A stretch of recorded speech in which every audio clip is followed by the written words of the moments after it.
The Earnestly Speaking podcast is a show that is founded on free-flowing conversation and may at times venture into mature subjects. Listener discretion is advised.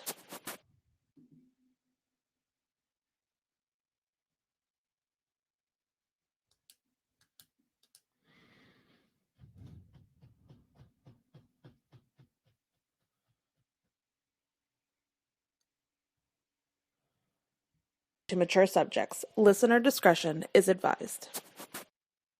The Earn. Wow. I guess I'm not getting an intro today. What the hell? Here we go.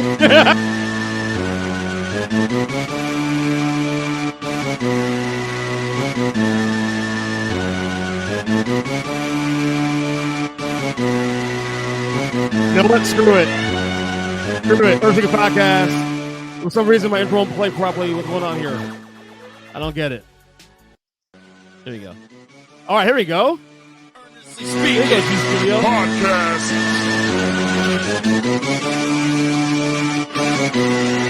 Let's get it. I'm a giant in New York, in Miami carry heat. So much more in store, my product can flood the street. Opinion Nation Godfather, CEO. Puff in the late 90s, gon' see me blow. Oh, got my hustle on, no imitation of bad. Army of untouchables, Opinion Nation staff. Never an off season, homie, check the numbers. Heart throb in my own right, supplying southern comfort. Earnestly speaking, my ego is well fed.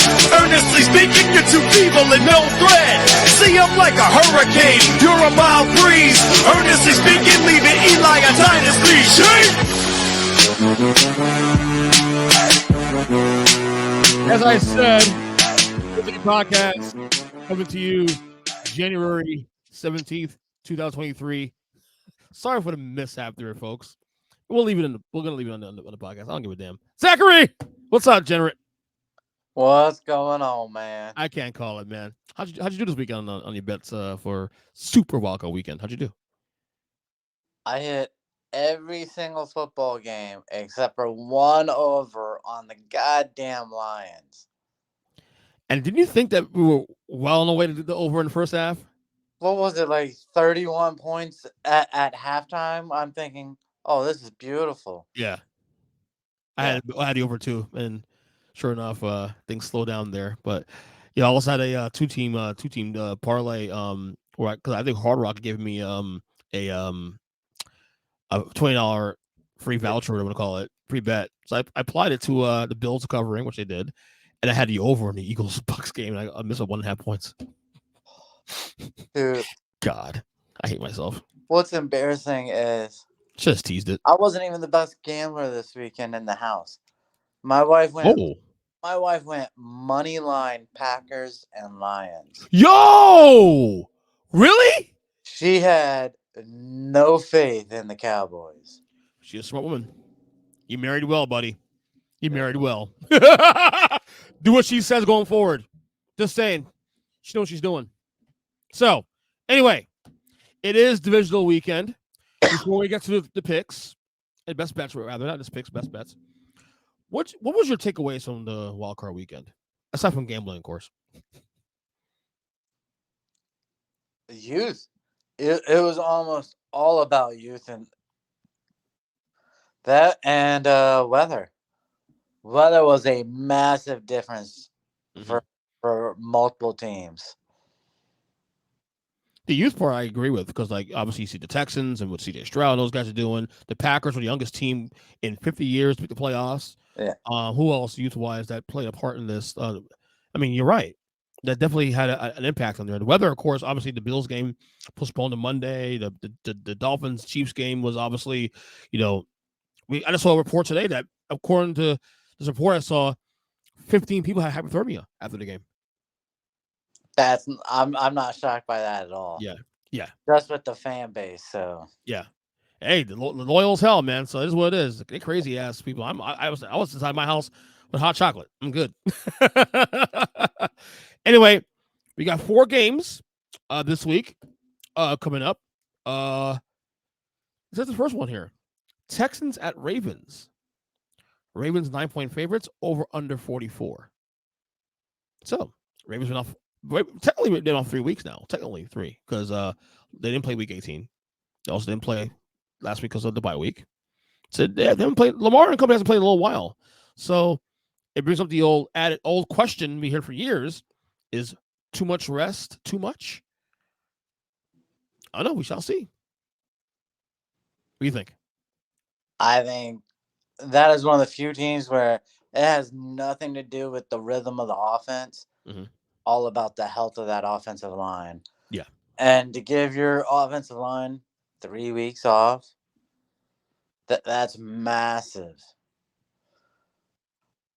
But if being a betting man, I'm still gonna take C.J. Stroud getting the 9.5 or 9? 9 points. I got a 9 right now. Yeah, I'll still take 9. It moved to half point. It was 9.5 all week. It moved down a little bit. I think some Houston money coming in last minute here. No doubt Baltimore wins this game. There's no doubt about that in my mind. The Ravens win this game. But again, I don't know the best bet. We're talking about the best bet here. I feel like the over is the play. 44?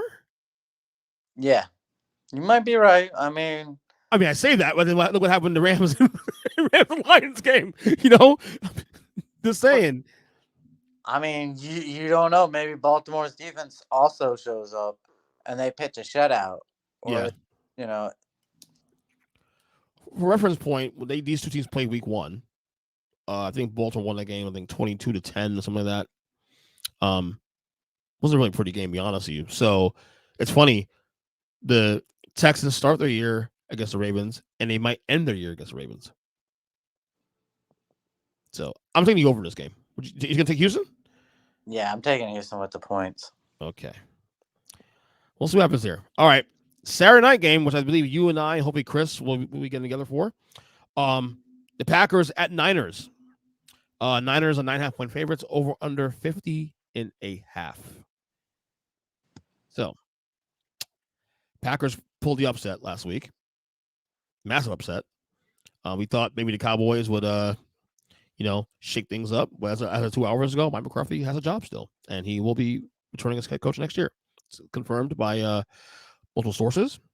First off, real quick, do you agree with that move on the Cowboys' end? No. I am tired of hearing he's won 36 games in over 3 years. He's got the second most wins. He has the most. Stop. You have one of the most talented teams in all of football. If you're not getting 10-plus wins every season to begin with. That's a problem. Yes. But you don't show up to the playoffs. And your quarterback might go to bat for you because he had huge numbers, but he sucked all season against good competition. Yeah. I would be looking to get rid of him. With Vrabel and Belichick out there. That's the thing with me. Like, if the reason why I get rid of McCarthy is not because I don't think he's good enough to be a coach. I think the amount of talented coaches out there between Vrabel, Belichick, Harbaugh, even Pete Carroll on par, I would say better than McCarthy. And that alone should at least tempt you to go out there. I mean, you mean something that these guys would turn down the Dallas Cowboys? I mean, obviously the only issue that you would have coaching the Cowboys would be the fact that Jerry Jones is a meddling idiot. But other than that, coaching the Cowboys means a lot of money, a lot of prestige. And can you imagine if you have Bill Belichick and you are the guy that brings them the first title in 30 years? That solidifies everything, the entire legacy. Like, you're ready to consider the GOAT as is. Okay. You have 6 titles with Brady and company. Could you imagine if you are the guy that comes in there and within 2-3 years, you bring the Cowboys their first title in 30 years? You'd be a god. Yeah, and I don't think you have to worry about handing him the keys to personnel decisions. Right. Let him. You know what? He could screw up 3 drafts in a row like he did for 20 straight years for the Patriots. Yeah. But for the next 3 years, that team's going to be loaded. Yeah. So maybe fire him year 4, but year 1 or 2, you probably get a Super Bowl. And hey, he'll have a capable quarterback in Dak Prescott, top 10 quarterback. So I mean, hey, but that is what it is. But they're gone now, so it doesn't matter. Packers, like I said, big win, big win. Youngest team, like I said, 50 years, to make the playoffs, and then they win the playoff game. Jordan, by the way, Jordan Love, oh my God, since Thanksgiving, different quarterback. Wow. Yeah. And sadly, though, it had to be against the Lions on Thanksgiving to change the whole season for Green Bay. Mm-hmm. Could you imagine, though? And I'm going to say something to play out, and we'll get the picks, obviously, in a second. We are a Lions win and a Packers win away from having a Packers-Lions conference championship. With the Lions hosting. A third game in that scenario. A third home game. Yeah. Just saying. That being said, San Francisco, they're healthy. Everybody's ready to go. I got San Francisco this one. I just can't see a scenario. To me, if the Niners lose this game or if they win a close one, it's because Brock Purdy had a shit game. Otherwise, all the pieces are there. Trent Williams healthy. McCaffrey's healthy. The whole crew's healthy. I don't see a scenario where San Fran arrested to. I don't see a scenario where they struggle here. As good as Green Bay's been, I just think there's certain levels to this. I mean, they beat Dallas. Yeah, but San Fran's not Dallas. San Fran is clearly better than Dallas, obviously. I think San Fran covers the spread here, and then some.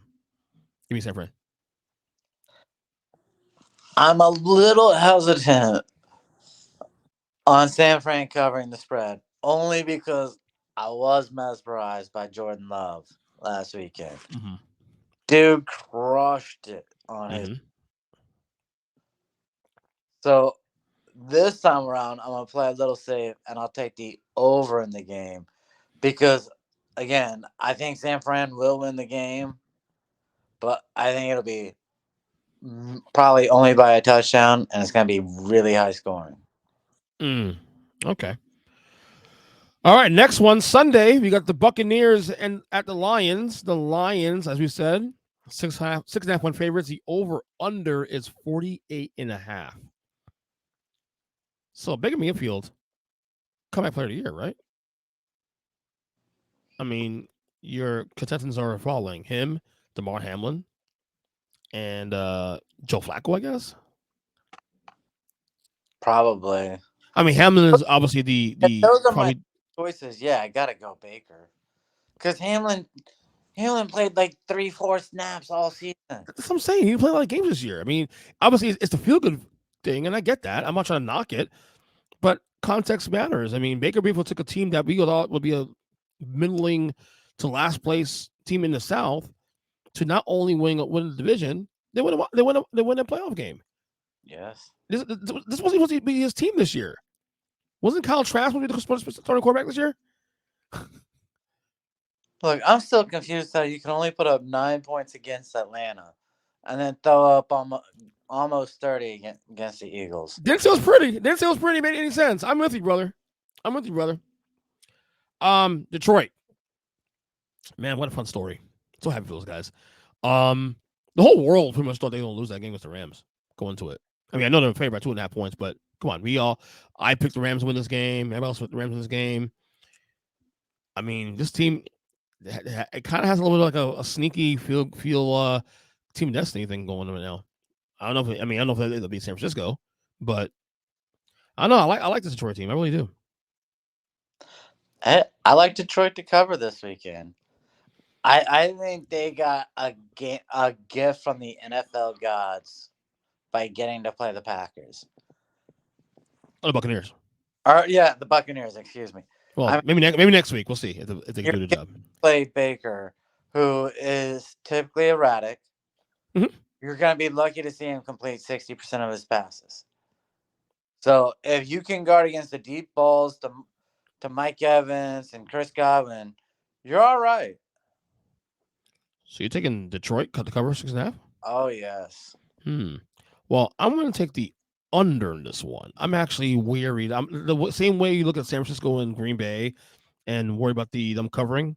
I feel similar to Detroit. I mean, I'm not saying Detroit couldn't cover. I think there's a good chance they probably will. But Tampa's kind of weird. Tampa, there's some games this year where like out of nowhere they'll show up and just, who's his team? That kind of thing. So I feel like the under is probably the safer bet for me. I don't know. Detroit wins the game, though. I will say that. I'm with you on Detroit winning the game outright, but I'll take the under as the best bet here in this one. All right, last one. It's the big one. Chiefs at Bills. Bills 2.5-point favorites, over under 45.5. I am so excited about this game, mainly because this is the first time we get to see Patrick Mahomes on the road in the playoffs. That's fun as shit. You have to admit. It's going to be a whole different environment for him on offense. Mm-hmm. They've never had to worry about noise on offense. No. The question is will it rattle him? That's the question. Again, this is new to him with these stakes. We never seen him play with these stakes on the road. Buffalo said for years that the tide's turn. We get the home game this time. We'll see what happens there. I mean, these games have been some of the best games we watched in the last couple of years have been Bills and Chiefs in the playoffs too. In fact, to me, this game comes down to who do you trust? Hubba, hubba, hubba, money, money, money. Buffalo, look, that game against Pittsburgh is literally the pure example of what this Bills team's been this year. Literally one game. They dominate the first half. They run away with the game. All of a sudden, the Steelers come back, make it a game, down touchdown, middle, fourth quarter. Bills do cover, but that game should have been as close as it was late. And that's the Bills been all year. One minute like one of the best teams in football, next minute look like a team that's going to miss the playoffs. And that's what it comes down to. Trust. So I don't know. I'll say this much: this is a stay away game on the spread. So best bet is taking the over. That's the best bet. Who I think's win this game? I'm picking KC to win the game outright. But again, that's also based on the fact that I trust Mahomes more than Josh Allen. So what's the spread again? 2.5 points, Buffalo. I'll take Buffalo. Look, it took a miracle finish for them to beat them in last year's playoffs, right? 14 seconds, 15 seconds. Oh, 2 years ago, right. Okay, it took a miracle. This past season when they met, it took a bullshit penalty call in order for Buffalo to get screwed on that. It's Buffalo's turn. I think the tide has turned, or at least this season. Yes, the Ravens or Kansas City's wide receivers played great this past weekend against the Dolphins. They played okay. Oh, Rice did. Rice played okay. For them, that was great, right? They didn't drop 10 passes. I don't think that's going to happen again. I think they go back to how they normally play, which is like garbage. So you think Buffalo's going to the AFC title game? Yes. I mean, I don't necessarily disagree with you. It's just a trust issue. Buffalo has to show me.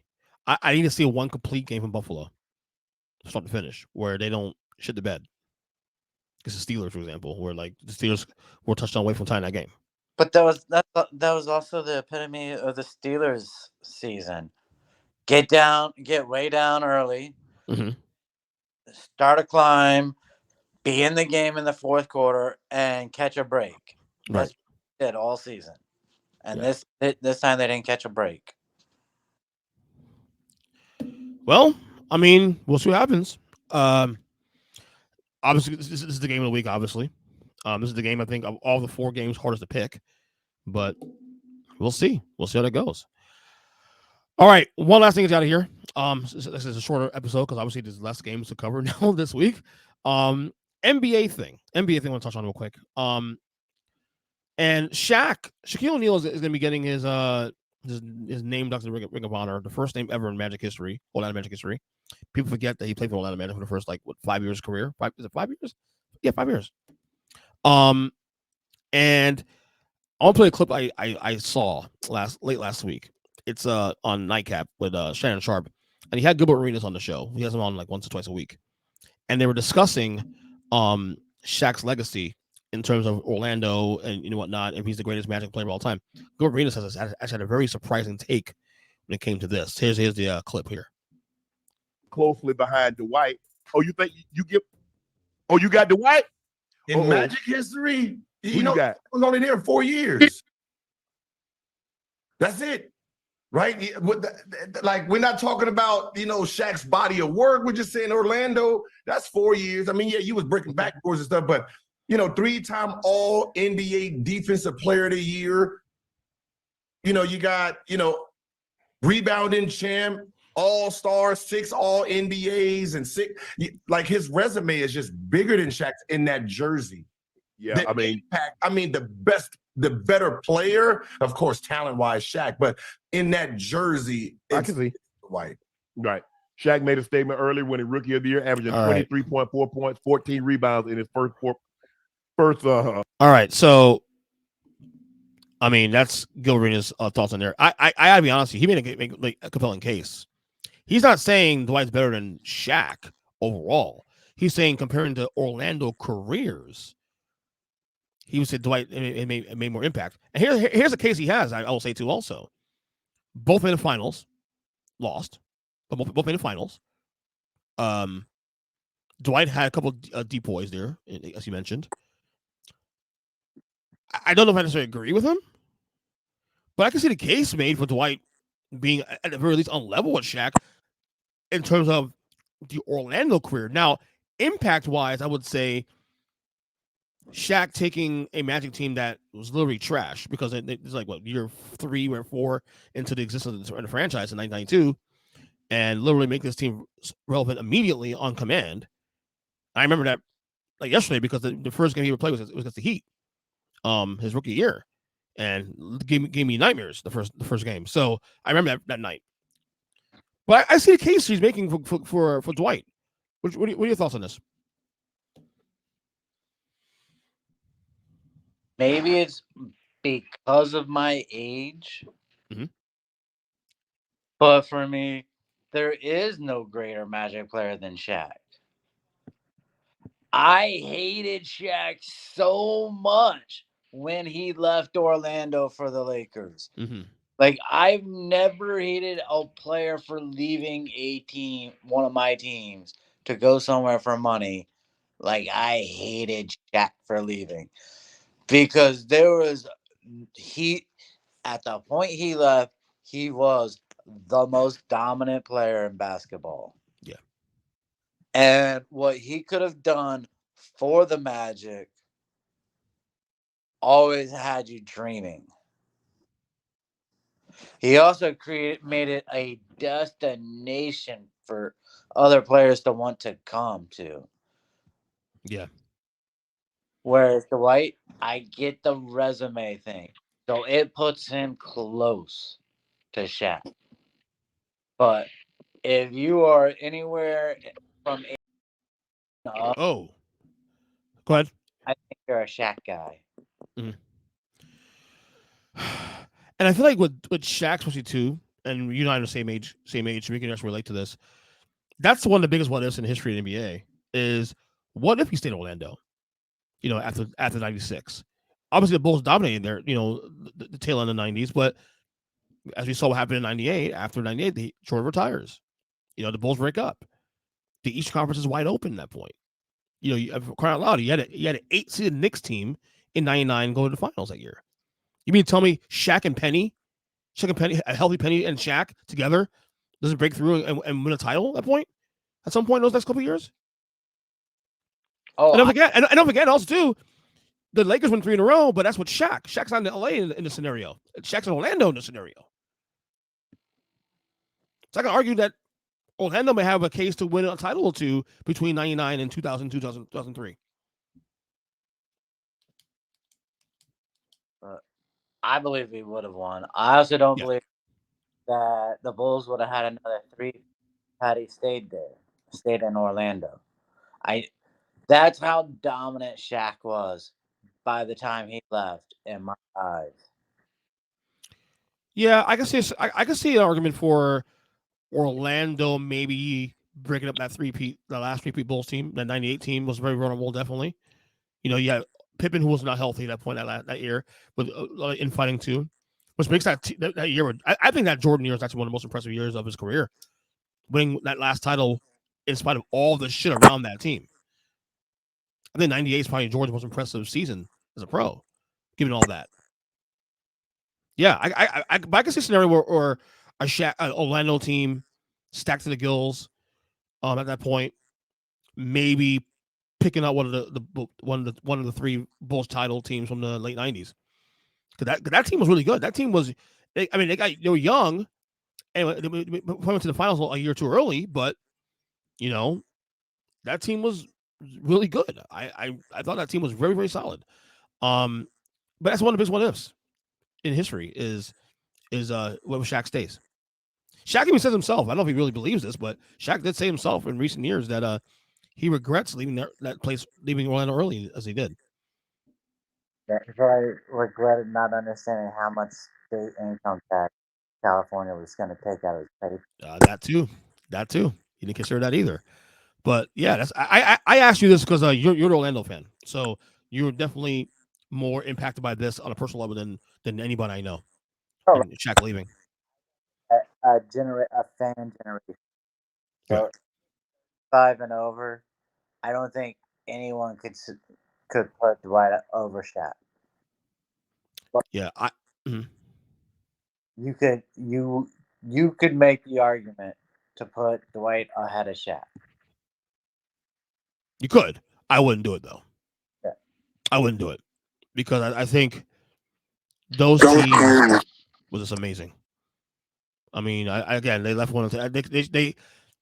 I feel like they caught Houston at the wrong time. Houston was red hot. 60 to Houston.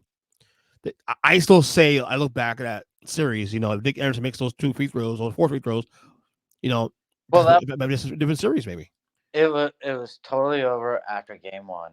Yeah. When you missed those shots. So. And don't forget, they also blew a 20-point lead in that game too. People forget that. That was the whole youth thing. Like, it was so young, and then once they blew the lead, that series mentally fucked them. I don't think Houston was much better than Orlando on talent. I don't think they were. I just think they mentally broke that game. Yes. Yeah, between the blown lead and Nick Anderson free throws, yeah, they just mentally checked out. So there's that. So anyway, Zach, go with your picks. Short pod today, but it is what it is. And anything else you want to add before we go? I am amazed that. I am just amazed Kevin McCarthy still has his job. Wait, I thought he was gone. Oh, he did get fired? I didn't. Oh, no. Wait, you said Kevin McCarthy or Mike McCarthy? Shit. Yeah, because I'll tell you. You said Kevin McCarthy. I thought you were talking about Kevin McCarthy, the Speaker of the House, former Speaker of the House. No, yeah, he has a job. He has his job. It is what it is. Do you have any predictions for any of the job openings or all guys that have? Now that Dallas off the books now, I think Hoodie goes to Atlanta. I think I see that happening. Arthur Blank's a good owner. I like Arthur Blank. I can see that working out. I think Hoodie wants a challenge too. Also, I think Atlanta will be a nice little challenge. A team that's not terrible, not great, but maybe it's a quarterback away from being competitive in division. That's easy. Yeah, so yeah, Hoodie back away. I have Vrabel going to Seattle, possibly. And then Pete Carroll, no, he's an advisor, so that's about it. I think Jim Harbaugh goes to the Chargers. That's written in stone. That's pretty obvious at this point. So that's my opinion. I haven't seen Belichick interview with the Chargers yet, so for record. So at this point, that's off the table. Just right now. So anyway, we have any predictions on that? No predictions. Oh. So you get what I said? I don't know if Belichick would go to Atlanta, even if he's allowed all that control, because they're a quarterback away. Yeah. And he doesn't know how to judge talent. He has to have a quarterback. Yeah, I agree. So Desmond is bad. It's bad. I'm with you. I think Harbaugh goes to the Chargers if he leaves Michigan. All I know is he's done in Michigan. That's all I know. He's done in Michigan. 100% done, in my opinion. No fence sitting here. He's done in Michigan. So, anyway, Zach, good job by you, man. And we'll see you next week. Well, I'll see you on Saturday. Well, hopefully. Yes. We got to figure out. You gotta get Chris out here. You gotta get Chris out with us too, hopefully. Yeah, no, Thursday, so tomorrow, right? Yeah, definitely. All right, buddy. We'll talk soon, all right? Hey, man, later. All right, later, bud. Thank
you.